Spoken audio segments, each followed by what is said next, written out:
Halo sahabat Kompas.com, selamat datang di program Generasi Cuan Live bersama saya Melis Moren. Oke, jelang tahun baru pasti identik ya sahabat Kompas.com dengan yang namanya resolusi. Pasti dari dulu ke dulu tuh namanya resolusi pasti selalu ada nih. Nah, kalau anak muda biasanya resolusinya tuh 3, happy, healthy, wealthy. Nah, apalagi yang terakhir nih, wealthy nih.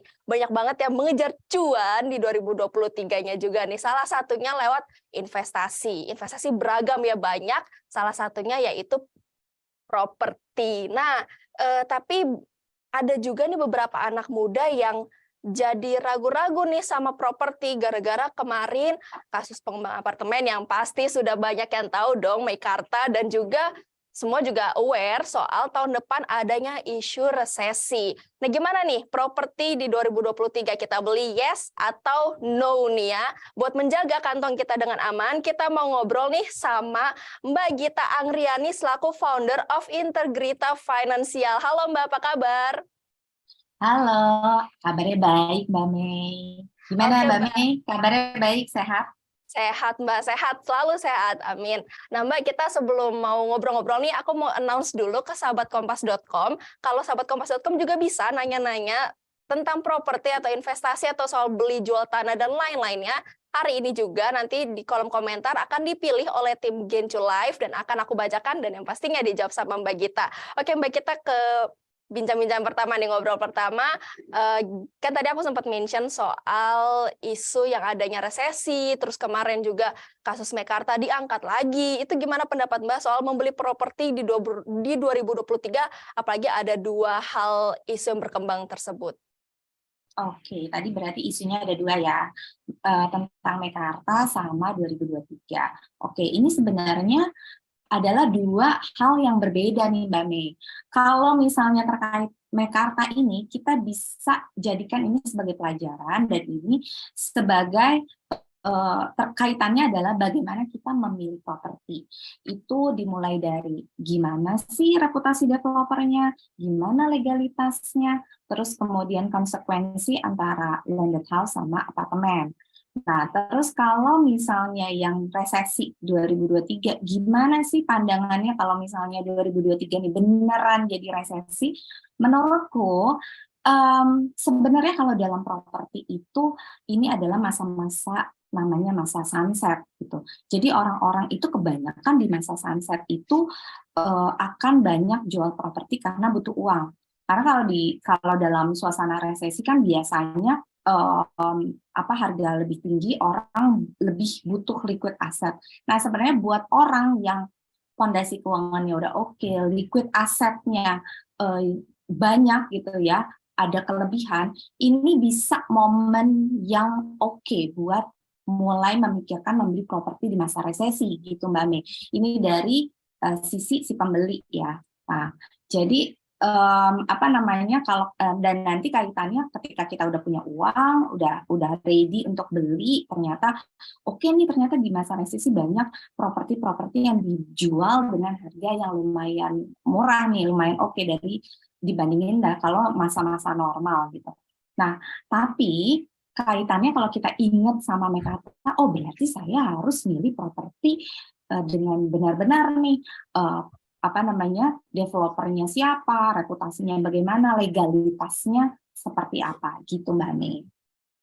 Oke Mbak, tadi kan udah disebutin ya beberapa kalau kita mau membeli bagaimana kita melihat pengembangnya dan lain-lain. Tapi sebenarnya apa sih Mbak faktor lain yang harus kita perhatikan kalau kita mau membeli atau investasi di properti, entah itu rumah, apartemen atau tanah? Oke, properti itu adalah sebenarnya kalau dalam perencanaan keuangan adalah mungkin bisa jadi aset terbesar seumur hidup kita nih, si properti. Dia itu membutuhkan komitmen yang sangat tinggi untuk memilikinya gitu ya. Bisa jadi kita tuh membayar properti ini dengan skema KPR, artinya hampir hampir satu kehidupan kita itu untuk kita dedikasikan untuk bayar KPR. So berarti ini adalah komitmen yang lumayan berat kan. So jadi yang harus disiapkan itu berarti harus matang nih. Kita harus memperhatikan fondasi keuangan, kondisi keuangan diri kita sendiri. Jadi sebelum beli properti yang harus diperhatikan, gimana nih dana daruratnya, udah oke belum? Udah 6 kali pengeluaran belum? Terus kemudian gimana sih cara kita memanage gaji? Apakah sudah punya budgeting setiap bulan? Apakah standar hidup kita sudah sesuai dengan pendapatan kita? Karena kalau enggak nanti kaitannya kalau kita udah punya properti butuh biaya maintenance, terus kemudian cicilan juga mengambil persentase yang lumayan besar dari gaji kita bakal kelabakan kalau kita nggak manage dari sekarang sebelum beli properti keuangannya. Terus kemudian udah punya asuransi kesehatannya atau belum? Kalau belum minimal punya BPJS kesehatan gitu. Ini 3 hal ini yang harus sebenarnya dipersiapkan dulu. Ini mungkin kaitannya di luar dari cara memilih properti atau developernya seperti apa, legalitasnya seperti apa. Tapi ini adalah hal yang sebenarnya sangat signifikan dan mempengaruhi kesiapan kita untuk punya properti. Oke Mbak, itu ya beberapa yang harus diperhatikan yang kadang juga anak muda suka lupa ya untuk mempersiapkan hal tersebut. Tapi nih Mbak, kalau dari aku pribadi melihat sekelilingku juga yang misalnya gajinya itu range-nya 5 juta sampai 7 juta. Mereka generasi sandwich juga, ada generasi sandwich juga, tapi karena mungkin tuntutan dari orang tua atau keluarga yang meminta, ayo dong kamu KPR rumah, masa kita mau ngontrak terus, berpikiran orang tua seperti itu. Itu gimana tuh Mbak kalau untuk generasi sandwich yang gajinya kisaran 5 sampai 7 juta, apakah lebih baik di 2023 dia mau start coba KPR atau lebih baik ya tetap sewa dulu Mbak? Oke. Ini aku sering banget sih Mbak Mei ngelihat kasusnya nekat gitu ya ngambil KPR, nekat untuk beli rumah tanpa persiapan yang tadi aku bilang gitu kan. Terus kemudian di tengah-tengah, apalagi nanti kalau misalnya ya jangan sampai ya kita memasuki masa resesi misalnya beneran terjadi ada layoff dan segala macam, itu bakal kelabakan. Nah, kalau menurutku yang paling tahu kondisi kita adalah diri kita sendiri. Jadi 3 hal yang tadi aku sebutin harus diukur dulu. Kalau misalnya, oke, udah selesai nih, hal-hal tersebut udah beres gitu ya. Nah terus boleh nggak kita memikirkan beli properti? Boleh banget gitu. Untuk gaji yang range-nya 5 juta, teman-teman mungkin ini memungkinkan untuk beli properti, tapi mungkin pilihannya tidak sebanyak teman-teman yang punya gaji di atas itu. Kalau misalnya 5 juta gajinya nih, itu kan berarti UMR di atas sedikit ya Mbak Mei? Iya.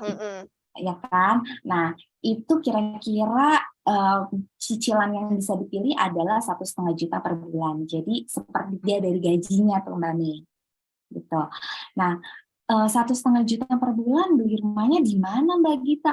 Kayaknya nggak ada deh yang rumahnya segitu gitu. Ada, pilihannya bisa di KPR yang subsidi, rumah-rumah bersubsidi gitu maksudku. Jadi bisa dibeli cash atau bisa dibeli KPR gitu. Jadi teman-teman bisa menyesuaikan pilihan rumahnya dengan pendapatannya. Memang biasanya agak lebih jauh tuh dari kantor. Jadi nanti hitung-hitungannya baik sewa atau beli rumah dulu. Jadi nanti hitung nanti ongkosnya berapa sih sampai ke kantor, terus kemudian tenaga yang dikeluarkan bagaimana, apakah teman-teman sanggup dari lokasi rumah ke kantor menghabiskan berapa jam gitu ya di luar, itu juga harus jadi pertimbangan kan. Jadi mau kontrak dulu atau beli rumah subsidi itu keputusannya teman-teman nih nanti.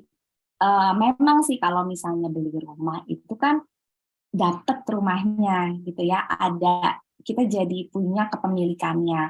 Cuma kalau misalnya kita bisa saving banyak, ternyata ada opportunity besar kalau kita kontrak dulu, ternyata ketika kita kontrak kita bisa ambil pekerjaan tambahan karena waktunya masih lebih banyak, dan bisa lebih menabung lagi untuk nabung DP-nya dan segala macam untuk bisa beli rumah yang lebih dekat dan tenaganya tidak terlalu tersita di jalan, itu juga akan lebih baik juga Mbak Mei. Oke, itu ya Mbak, kalau dari pandangan Mbak Gita sendiri. Nah Mbak Gita, kita sudah ada pertanyaan dari sahabatkompas.com nih masuk dari TikTok @kompas.com, akunnya namanya Mucin. Mbak Gita, saya mau beli tanah Mbak dengan cash. Gimana Mbak? Saya beli atau tahan dulu sampai resesi 2023? Oke. Kalau misalnya hal-hal yang tadi sudah oke ya, udah punya dana darurat, udah aman gitu ya, nggak punya pondasi keuangannya udah oke. 2023 seperti yang tadi aku bilang adalah masa sunsetnya properti. Ini adalah tapi masa sunrise-nya para pembeli properti justru. Jadi kalau kamu mau beli tanah, it's okay, beli aja. Justru ini adalah timing yang tepat tuh biasanya. Gitu. Oke, itu ya untuk sahabat kompas.com di TikTok yang bertanya. Nah, nanti untuk sahabat kompas.com yang lain yang mau nanya silakan nanti akan dibacakan. Oke, Mbak. Tadi ngomongin soal membeli juga pernah juga viral dibahas di media sosial Twitter. Ada omongan investasi properti khususnya tempat tinggal itu bisa jadi pisau bermata dua. Dia bisa jadi aset yang bisa mendatangkan passive income, tapi bisa juga jadi beban kalau rumah yang dibeli itu ternyata tidak ada yang ngontrak atau tidak ada yang nyewa, jadinya kosong kan, jadinya beban. Itu gimana nih menurut Mbak Gita melihat dua hal tersebut? Oke, benar sih sebenarnya. Kita tujuannya untuk membeli properti, berarti ini aku asumsikan adalah rumah kedua ya. Jadi setelah punya rumah tinggal, kemudian punya rumah untuk investasi lagi gitu ya. Nah, kalau niatnya adalah dari awal untuk diinvestasikan, kita juga harus menghitung tuh biaya-biaya yang melekat kayak pajak-pajaknya, terus kemudian biaya perawatannya. Setahun sekali kan pasti akan keluar tuh untuk biaya perawatan. Ini di covernya dari mana? Kalau misalnya dari penghasilan tahunan atau dari gaji kita nggak bisa cover, mau nggak mau ya kita harus sewain nih, usahain ini untuk disewa gitu ya. Nah, kalau misalnya enggak deh, kayak saya cuma pengen save aja ini untuk nanti. Nanti berarti asumsinya adalah kita mengharapkan ini sebagai investasi untuk kita punya capital gain nanti. Jadi nanti setelah di atas 5 tahun, ini soalnya kalau properti harus di atas 5 tahun ya. Setelah di atas 5 tahun atau 10 tahun nanti bisa saya jual, nanti saya bisa dapat kelebihannya dari harga yang saya beli sama harga jual nanti gitu. Tapi tadi harus diperhatikan kemampuan keuangan kita untuk bisa mengcover biaya perawatannya, terus kemudian untuk bayar PBB-nya gimana, ada nggak? Kalau nggak ada, ya itu, ini akan jadi pisau bermata dua, itu akan jadi nyusahin kita dan jadi liabilities buat kita gitu Mbak Mei. Oke, itu ya beberapa catatannya ya untuk diperhatikan kalau kita mau beli rumah untuk rumah kedua dan untuk dijadikan passive income. Nah Mbak, ini udah ada pertanyaan dari netizen lagi di TikTok kompas.com dari Mbak R menanyakan harga properti bagaimana ya Mbak di tahun depan? Kebetulan saya nggak bergerak di bidang properti. tapi saya tahu masa-masa gitu yang tadi. Jadi dalam properti itu properti ini sifatnya tuh pasar yang tidak teratur gitu ya, tidak ada kayak tolak ukurnya apa gitu. Kita hanya bisa membaca dari secara general. Antara satu lokasi dengan lokasi lain juga itu akan beda-beda sekali. Misalnya nih di Jakarta. Di Jakarta itu kalau misalnya kita mau lihat investasi properti sebagai investasi, nggak semua daerah itu punya prosentase kenaikan harga yang sama. Jakarta Selatan itu secara histori adalah yang paling tinggi dibandingin yang lain. Sekitar dalam 10 tahun terakhir, year on year 15%. Sementara misalnya Jakarta Timur, year on year biasanya tuh 13% seingat saya. Nah, ini aja sama-sama Jakarta akan beda, gitu ya. Nah, di dalam pasar properti juga tuh ada masa-masa kayak sunsetnya, sunrise-nya. Sunsetnya ini dari segi kita sebagai pemilik properti penjualnya. Jadi teman-teman kalau misalnya mau membeli itu di masa sunset. Apa ciri-cirinya? Ciri-cirinya acuan bunga Bank Indonesia itu relatif tinggi. Kayak kemarin kan baru diumumin per Desember ya. Per Desember naik lagi tuh bunga acuannya berarti ini adalah mulai masa sunset-nya nih. Terus kemudian biasanya diiringi dengan ya resesi itu kenaikan harga barang-barang dan lain-lain gitu ya. Di mana semua orang kondisinya itu butuh liquid asset untuk bisa survive. Nah, apa namanya, biasanya juga jadi ada banyak orang yang punya properti dan berpikir bahwa oh, untuk bisa punya liquid asset saya jual aja nih asetnya.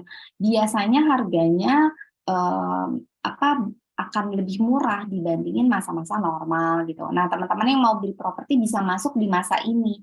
Tapi kalau yang udah punya properti jangan jual di masa ini, tahan dulu gitu, Mbak Min. Oke, itu ya.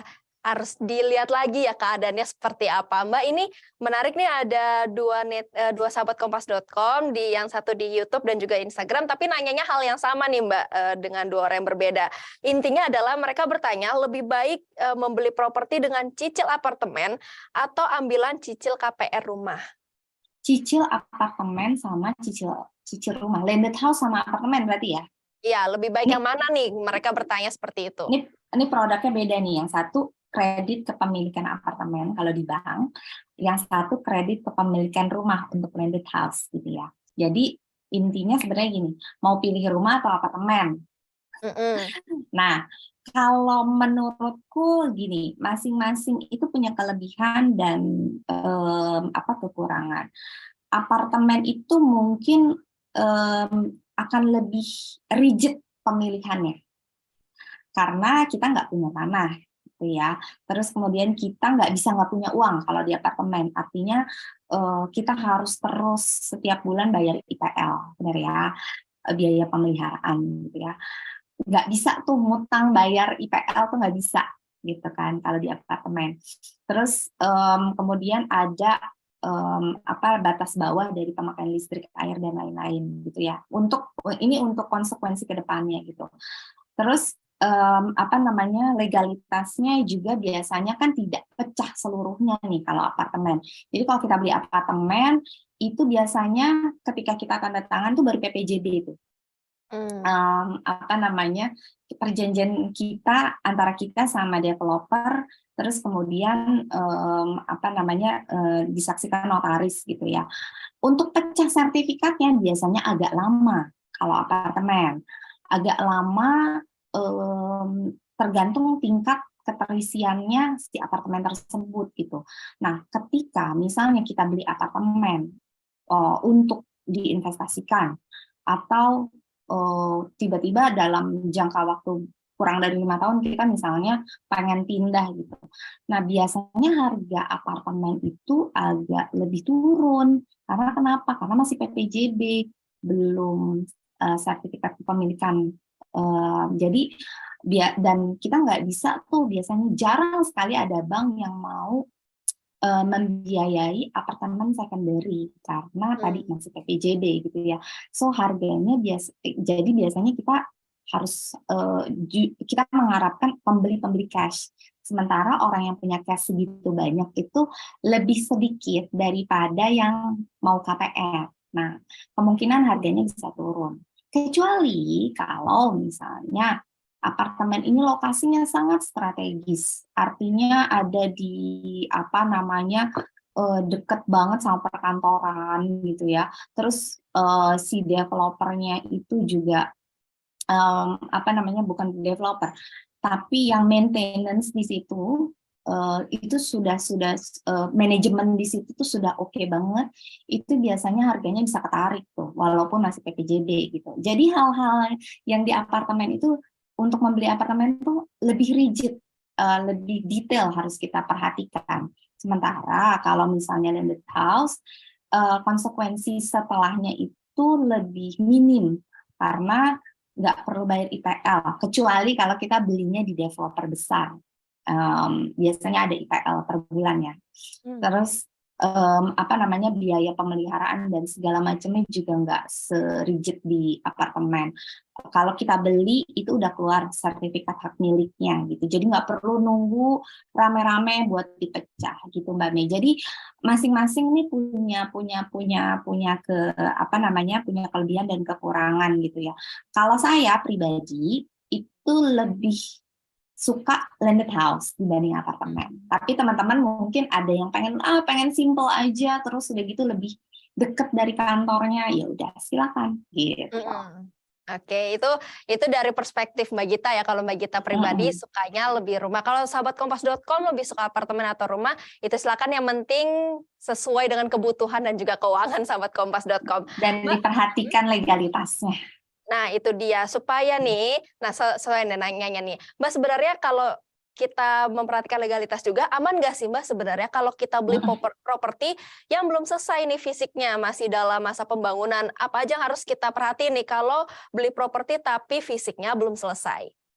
Oke, selama KPR dan developernya itu kerjasama dengan banknya, itu sebenarnya aman. Artinya gini, biasanya bank itu nggak mau nerima KPR yang rumahnya, jaminannya itu belum jadi atau inden. Nah, jadi harus kerjasama dulu sama banknya kalau si developer ini mau bangunnya inden atau menjualnya itu inden gitu. Belum ada fisiknya bangunannya. Nah, aman atau enggak kalau kondisinya seperti itu? Aman, cukup aman. Kenapa? Karena sudah ada, jadi kan gini, skemanya adalah nasabah ini pinjam uang ke bank, terus rumahnya ini kan dijaminin ke bank. Nah, uang nasabah itu sebenarnya ditahan dulu sama banknya untuk si developer ini melakukan pembangunan. Jadi antara developer sama pihak bank ini ada perjanjian pencairan bertahap namanya. Jadi ketika misalnya rumahnya kan belum 100%, itu misalnya ada tiga kali pencairan. 30% jadi banknya cairin 30%. Terus kemudian 50% jadi banknya cairin gitu. Jadi kalau misalnya developernya ini nakal, terus nggak jadi, ya banknya akan tahan uangnya dan nggak akan dicairkan nih ke developernya gitu. Jadi sebenarnya kalau beli rumah inden selama melalui bank itu cukup aman, Bani. Oke, itu ya yang harus kita perhatikan lagi kalau misalnya membeli rumah yang fisiknya belum jadi. Mbak, sebenarnya apa sih Mbak plus minusnya kalau kita membeli atau investasi di properti di 2023, baik itu tadi kita sudah mention rumah, apartemen, tanah, dan lain-lain? Plusnya kita punya kesempatan untuk beli di bawah harga pasar. Plusnya, harusnya nih dengan kondisi ciri-ciri yang tadi aku bilang, ini bunga Bank Indonesia harusnya akan lebih tinggi. Ini khusus untuk orang-orang yang membeli secara cash atau cash bertahap ya Mbak Mei. Tapi kalau teman-teman yang berencana untuk KPR, ini mungkin agak lebih struggling karena bunganya jadi lebih tinggi daripada biasanya. Walaupun harga propertinya mungkin bisa dapat yang di bawah harga pasar, tapi bunga banknya lebih tinggi nih, bunga acuannya gitu. Kecuali dapat special rate dan lain-lain. Jadi untuk orang-orang yang punya liquid aset besar di tahun depan, itu adalah orang-orang yang beruntung, Mbak Mei, untuk bisa melakukan investasi dengan lebih lebih leluasa sebenarnya. Oke Mbak, ini ramai nih, udah mulai masuk lagi pertanyaan dari sahabat Kompas.com. Kita jawab satu-satu ya Mbak. Ini dari Instagram, ada sahabat Kompas.com juga sekalian cerita nih, aku ngekos aja deh sampai usia 30 Mbak, soalnya gajiku belum cukup untuk beli rumah. Tapi kalau gaji 5 juta gimana ya caranya hidup di Jabodetabek dan kalau mau save untuk properti Mbak? Oke, jadi kalau gaji berapapun, itu sebenarnya kalau misalnya nggak bisa di-manage, itu akan sama aja tuh output-nya. Nah, walaupun gaji kita 5 juta atau berapapun, itu ada rumusnya untuk membagi. Kita kan suka bingungnya menentukan standar hidup, sebenarnya saya tuh bisa hidup atau harusnya, pantasnya hidupnya tuh di angka berapa sih? Teman-teman bisa pakai angka metode 532, artinya 50% untuk primer, kebutuhan-kebutuhan primer kayak makan, transportasi, gitu ya, internet, gitu. Terus 30% untuk nabung dan 20% itu untuk senang-senang. gitu ya. Tapi kalau ada cicilan atau berniat mencicil, angkanya akan beda lagi. Angkanya akan jadi 4, 3, 2, 1. 40% untuk primer, 30%-nya itu batas maksimal untuk seluruh cicilan, 20%-nya untuk nabung, 10%-nya untuk senang-senang. Nah, jadi happy nih kalau teman-teman yang nggak punya cicilan, sebenarnya senang-senangnya bisa lebih banyak gitu ya. Ini cicilan apapun ya. Nah, dibagi aja di angka itu. Berarti standar hidup 5 juta itu adalah, misalnya asumsinya nggak punya cicilan. 50%, 2,5 juta untuk untuk kamu menentukan standar hidupnya secara primer. Makan kamu harus dicukup-cukupin di situ tuh gitu. Terus juga harus membedakan ya. Ini yang suka-suka aku temuin adalah, wah segitu sih nggak cukup Mbak. Setelah diperiksa lagi ternyata makannya itu makan yang beda. Jadi boba, martabak itu nggak masuk ke primer ya. Tiap hari jajan mulu Mbak. Ya kopi kekinian gitu ya nggak masuk ya ke primer. Itu harus dibuang jauh-jauh ke apa namanya yang bagian dari 20 atau 10% buat senang-senang, food pleaser gitu. Nah, jadi kalau kamu bisa menentukan prioritas dalam makan aja harus punya prioritas, itu cukup gitu ya. Nah, terus kamu mau nabung buat DP nanti usia-usia 30. Dari sekarang kamu nabung minimal 20% sampai 30%. Sisihin untuk prioritas tersebut gitu. Jadi udah ada angkanya nih gitu ya. Kamu bisa pakai nanti tabungan perencanaan, bisa pakai reksadana pasar uang, reksadana pendapatan tetap. Jadi uangnya nggak di rekening dan apa namanya kepake digesek-gesek gitu. Oke. Perhitungan-perhitungan itu yang kita sudah harus mulai mengerti ya Mbak. Nah ini ada lagi nih Mbak pertanyaan dari sahabatkompas.com di Instagram nanya, boleh bagi tips gak biar gak ditipu kalau mau nyicil rumah? Bagi tips biar nggak ditipu nyicil rumah. Nah, nyicilnya kemana nih? Ke developer atau ke bank? Nah ya. Ke Tuan Takur. Nah, biasanya mungkin yang nyicil ke developer kali ya Mbak Mia. Kan ada yang namanya cash bertahap ya. Nah, mungkin teman-teman ada tuh developer-developer yang mencoba untuk promosi, ini apa namanya bisa loh DP-nya dicicil gitu ya. DP-nya dicicil jadi teman-teman nyicil DP-nya ke developer. Nah, itu memang ada risikonya. Resikonya adalah kalau misalnya DP-nya udah selesai, terus kemudian nggak jadi pembangunannya, itu resiko gitu. So, yang harus kita lihat adalah kita benar-benar kenal orangnya, developernya ini siapa, orangnya gimana, itu harus didalami banget gitu. Apa namanya,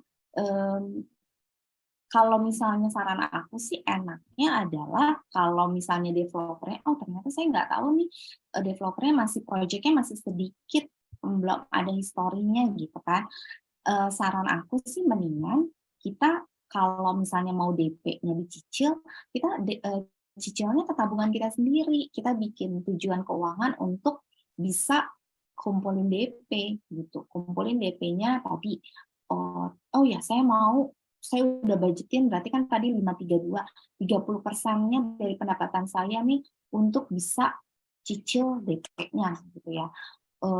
Jadi 30% setiap bulan ditaruh di reksadana pasar uang misalnya. Nah, lebih baik sih lebih amannya seperti itu. Tapi kalau misalnya DP cicilan, DP apa ya namanya, setelah selesai DP terus kita mau ke bank itu sebenarnya sih relatif aman ya, nggak selama banknya kita tahu banknya punya reputasi yang baik. Kalau bank sih lebih gampang ya untuk bisa dicari tahu reputasinya seperti apa gitu.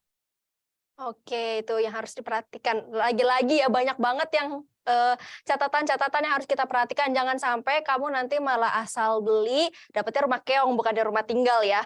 Nah, ini juga jangan memaksakan pokoknya kalau properti itu sabar. iya, jangan memaksakan Jangan kehendak. maksain.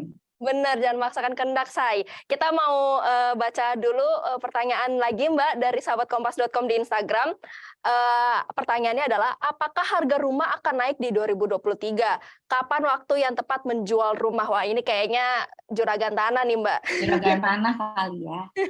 Oke, kemungkinan naik ada nggak? Ya ada aja sih sebenarnya. Cuma secara tren dengan melihat ciri-ciri, sepertinya akan sunset nih, akan apa ya, pasarnya akan lebih sepi lah, karena nggak banyak orang dengan penghasilan yang bisa mencukupi syarat bunga dan cicilan tersebut ya. Ini asumsi, ini semua baru asumsi aja ya. Ya. Apa namanya, kalau misalnya di 2023, kalau misalnya lokasinya itu benar-benar bagus, dekat stasiun, terus atau benar-benar di tengah kota yang semua orang butuhin, ya kemungkinan bisa aja jadi harganya naik. Tapi gini, ketika kita berinvestasi properti, teman-teman harus benar-benar tahu bahwa investasi properti adalah tidak liquid dan ini jangka waktunya lama. Apa namanya, tidak setiap tahun properti itu naik gitu. Walaupun jumlah tanahnya semakin sedikit, tapi tidak setiap tahun properti itu naik pada kenyataannya gitu ya. Rata-rata orang bisa punya capital gain yang baik itu di atas 5 tahun, bahkan 10 tahun gitu. Jadi tergantung sekali sama lokasinya di mana. Jadi kalau lokasinya benar-benar bagus dan premium, ada kemungkinan untuk bisa naik. Tapi kalau misalnya lokasinya agak jauh, itu saya agak ragu tuh kalau tahun depan bisa naik ya. Oke. Nah, ini Mbak ngomong-ngomong soal lokasi juga nih, aku kan baru banget beberapa hari yang lalu lihat di reels Instagram kan, kalau misalnya Instagram kita suka explore terus nemu-nemu video lucu. Nah, aku lihat juga ada video orang bikin kayak kehidupannya, yaitu berangkat kerja dari rumah ke kantor, rumah dia di pinggiran Cibubur, kantornya di Jakarta. Dia ke kantornya naik motor, terus pas dia kasih tunjuk nih perjalanan gue pakai Google Maps, ternyata 1 jam lebih, Iya, tahu. almost 2 jam, mau 2 jam.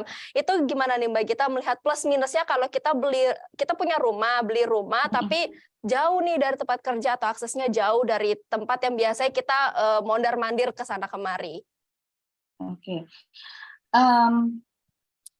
Sebenarnya kalau daripada memaksakan untuk bisa punya rumah di tengah, tapi kita sebenarnya cicilannya engap gitu ya, ngos-ngosan, ya Iya. sebenarnya lebih baik kalau di suburban gitu ya.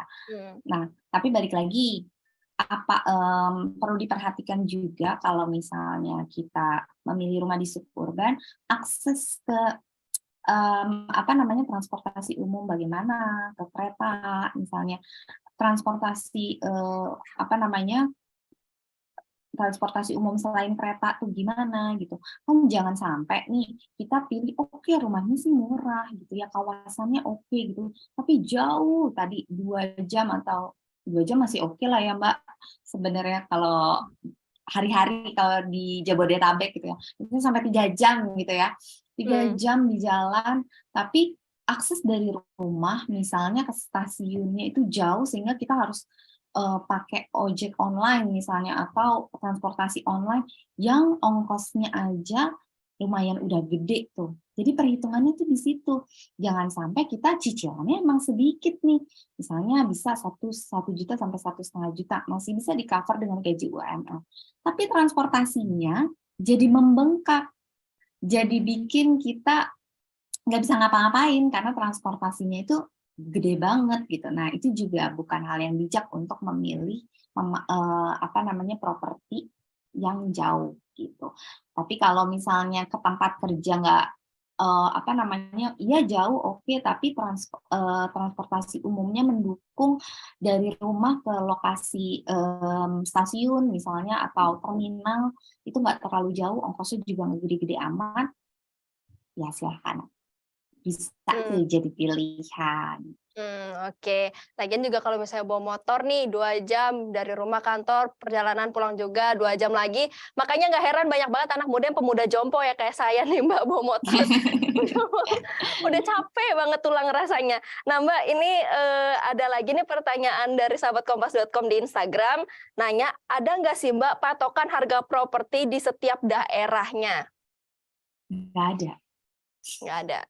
Nggak ada, nggak ada patokannya. Karena tadi itu yang aku bilang properti itu pasar yang tidak terregulasi. Jadi ya udah suka-sukanya penjual aja mau Hmm. mau jual berapa gitu ya. Ya beda ya Mbak kalau misalnya properti tergantung pengembangnya juga ya menjualnya berapa juga. Jadi mungkin bisa dilihat-lihat kali ya yang sesuai sama kantong yang mana ya, yang sesuai tadi kita udah juga bahas juga di awal. Nah Mbak, kita juga ada pertanyaan nih tapi dari aku dan tim. Ini kan ada informasi yaitu data Bank Indonesia, penjualan rumah tipe besar atau tinggi meningkat di tahun 2022. Pertumbuhan sektor properti tipe tinggi sekitar 29%, sementara tipe rendahnya 14%. Isunya kan 2023 akan ada resesi again, kita sudah membahas tadi juga. Nah, sebenarnya apa yang membuat itu naik, Mbak? Apalagi kan bilangnya ada isu resesi, tapi ini di data Bank Indonesia di 2022 naik. Apakah di 2023 akan sama atau ada kemungkinan-kemungkinan lain ya, Mbak? Kemungkinan orang-orang yang membeli itu pertama tidak apa namanya kalangan atau kelas ekonomi yang tidak terlalu terpengaruh sama tadi ini kan rentetan dari pandemik ya sebenarnya, sama pandemik. Ada kenaikan pendapatan di 2022. Memang ada kan kemarin itu ada apa namanya pendapatan per kapita kita kan naik dari 2021 ke 2022 gitu ya.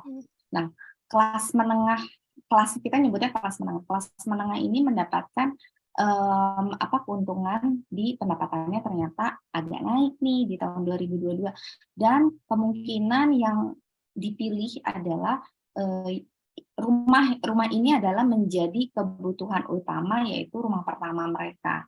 Jadi kemungkinan inilah yang membuat harga tipe properti ini menjadi naik gitu ya. Jadi kemungkinan sih seperti itu Mbak Mes. Kalau misalnya dikaitkan sama 2023 resesi itu kita belum menjelang itu, tapi siap-siap teman-teman yang udah punya properti di 2021, 2022 tadi misalnya KPR, siap-siap kalau misalnya skema KPR-nya itu masa fixnya itu udah lewat, misalnya cuma setahun 2 tahun masa fixnya, terus kemudian memasuki masa floating di 2023 itu harus siap-siap karena bisa dipastikan bahwa cicilannya akan membengkak gitu. Itu dia yang Kalau dikhawatirkan kaitannya ya. sama resesi ya. Oh. Mbak, ini juga tadi aku lihat di TikTok kompas.com ada juga netizen yang bilang, aduh ngomongin resesi, ngomongin utang aja gue udah pusing gitu. Nah, tapi kan hal-hal seperti ini, fakta-fakta seperti ini yang ada yang kita lihat gitu isu-isunya supaya kita bisa prepare. Tapi sebenarnya dari Mbak Gita sendiri menurut pandangannya gimana sih soal isu resesi 2023 ini? Anak muda nih, apalagi yang dari tadi kita udah saling sharing gajinya sekian sampai sekian, yang tuntutannya seperti ini itu, harus kayak gimana sih dalam mengelola keuangan buat menghadapi kalau ternyata di 2023 terjadi resesi? Dari sekarang harus dilatih mindfulness-nya terhadap uang. Jadi apa yang kita punya tuh benar-benar, misalnya tanggal 25, setiap tanggal 25 kita gajian. Dilihat tuh benar-benar uangnya, di rekeningnya tuh dilihat, oh gaji saya tuh segini. Ketika dilihat itu benar-benar harus udah ada angka di dalam kepala gitu ya. Harus udah ada pembagiannya, budgetingnya. Jadi pakai angka 532 atau 4321. Oke, berarti dari sekarang saya harus punya hidup sehari-hari hidup segini, angkanya sekian. Saya berarti harus bisa senang-senang dengan angka segini tuh harus cukup gitu. Nah, ini adalah bagian dari kesiapan kita nih nanti kalau 2023 nanti resesi, kita jadi nggak kaget. Jadi oke, berarti dari sekarang kalau misalnya kita udah punya mindfulness, kita jadi nggak terlalu kesulitan untuk bisa mengurangi misalnya ada layoff atau ada kita terkena layoff misalnya tahun depan, atau misalnya kita dicutikan sementara gitu, kita nggak punya penghasilan, kita jadi bisa terlatih untuk oke, saya berarti hidupnya tuh untuk menurunkan pengeluaran tuh nggak terlalu sulit gitu, karena kita terbiasa mindfulness. Terus udah gitu, dengan kita terbiasa tadi melakukan pembagian, kita udah tahu bahwa kita tiap bulan harus nabung berapa. Jadi persiapannya udah ada buat tahun depan gitu. Pokoknya 3 hal ya. 3 hal yang harus teman-teman siapin sebenarnya untuk berbagai masa, nggak cuma resesi aja. Bahkan kita punya masalah masing-masing ya sebagai pribadi. Yang misalnya orang tua kita sakit, kita harus bantu, itu kan resesi buat diri kita sendiri. Iya benar. Dan kejadian di luar dugaan juga ya. Di luar dugaan kan. Jadi setiap masa harus kita harus waspada, harus siapin. Dana darurat diusahakan 6 kali dari pengeluaran. Punya BPJS Kesehatan, tahu cara makainya. Kalau nggak punya asuransi kesehatan, punya BPJS Kesehatan dan tahu cara makainya. Karena kebanyakan orang nggak tahu cara makainya, ketika sakit jadi buang-buang uang gitu Mbak Mei. Nah, terus kemudian tadi ketika gajian, ketika dapat pendapatan, harus udah langsung dibagi ke dalam budgeting. 50% buat primer, 30% buat nabung, 20% buat senang-senang gitu. Mbak, gimana kalau misalnya kondisinya seperti yang tadi sahabat kompas.com ada yang mention kayak lu punya utang nih, gimana nih kalau resesi gitu? Kalau punya utang, beresin dulu utangnya. Ya, jadi dari misalnya sebenarnya utang itu kan yang sehat adalah boleh nggak punya utang, boleh nggak punya cicilan, boleh, asalkan maksimal di 30% gaji kita. Kalau misalnya udah lewat itu berarti udah nggak sehat banget tuh ya.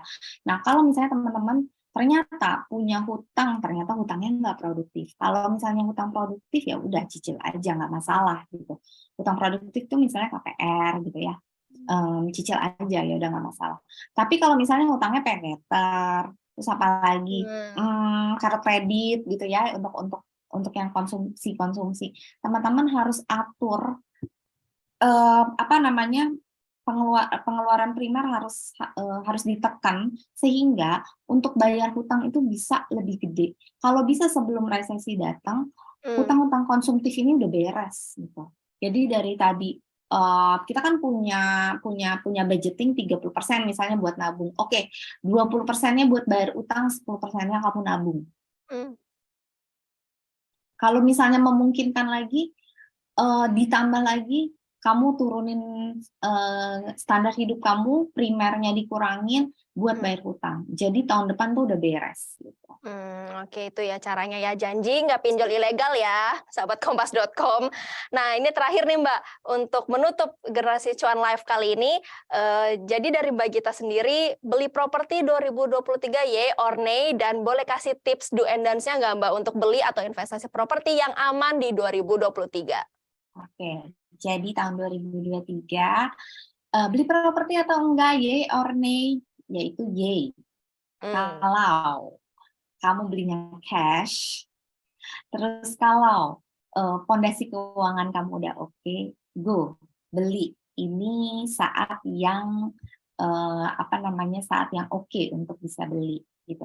Nih, kalau misalnya kamu belum punya persiapan matang, belum punya fondasi keuangan gitu ya, cash flow masih berantakan, jangan. Benar. Jadi ada 2 jawaban tuh. Ya, iya-nya kenapa, nay-nya kenapa. Jadi ada pertimbangannya ya, Mbak. Oke, makasih banyak Mbak Gita Anggraini selaku founder of Integrita Financial udah sharing banyak nih soal properti di 2023 bareng Generasi Cuan Live. Sehat dan sukses selalu ya Mbak. Sehat-sehat Mbak Mei. Terima kasih banyak Kompas bisa ngobrol-ngobrol di Generasi Cuan. Oke, nah ini sahabat kompas.com, fun fact-nya adalah kalau kamu mau tanya-tanya lagi nih, kayaknya kurang banyak nih durasinya, kurang panjang, aku pengen nanya-nanya lagi ke Mbak Gita, kamu bisa kepoin juga Instagramnya @integrita.fp, F antena sama P ya, nanti kamu bisa tanya-tanya ke Mbak Gita di situ, sahabat kompas.com. Oke, terima kasih juga untuk sahabat kompas.com yang udah nonton nih. Kalau mau tahu berita seputar ekonomi dan bisnis, bisa langsung aja ke kanal Kompas Money di kompas.com, juga download aplikasinya di App Store dan juga Play Store. Kalau kamu mau yang nonton nih, versi nontonnya, kamu juga bisa ke YouTube channel kompas.com, cari di playlist Generasi Cuan, dan kita juga sudah punya YouTube channel sendiri yaitu Generasi Cuan. Jangan lupa di-subscribe ya, sahabat kompas.com.